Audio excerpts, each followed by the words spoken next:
Chapter 2. Raymond and his kite. Raymond thought to be an odd boy. You will think him so too when you have read this story.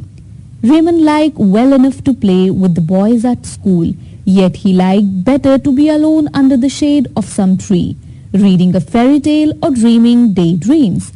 But there was one sport that he liked as well as his companions, that was kite flying.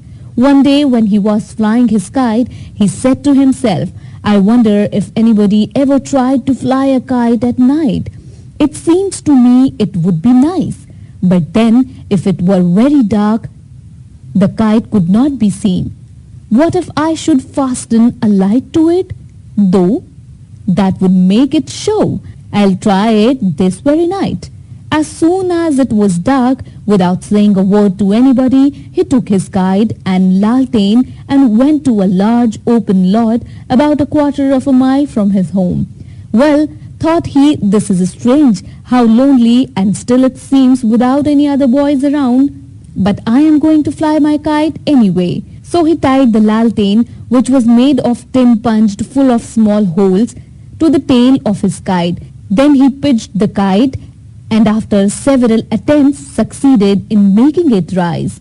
Up it went higher and higher as Raymond let out the string. When the string was all unwound, he tied it to a fence and then he stood and gazed at his kite as it floated high up in the air.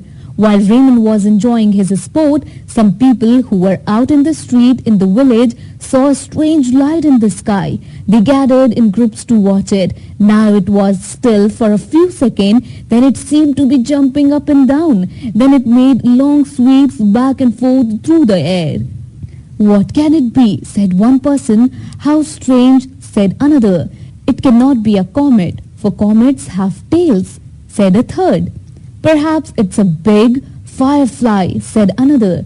At last some of the men determined to find out what this strange light was, whether it was a hobgoblin dancing in the air or something dropped from the sky, so off they started to get as near as they could. While this was taking place, Raymond, who had gotten tired of standing, was seated in the fence corner behind a tree. He could see men as they approached, but they did not see him. When they were directly under the light and saw what it was, they looked at each other laughing and said, This is some boy's trick and it has fooled us nicely.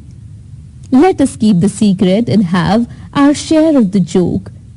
Then they laughed again and went back to the village, and some of the people there have not yet found out what that strange light was. When the men had gone, Raymond thought it was time for him to go, so he wound up his string, picked up his kite and lantern and went home. His mother had been wondering what had become of him when she heard what he had been doing. She hardly knew whether to laugh or scold, but I think she laughed and told him that it was time for him to go to bed. Chapter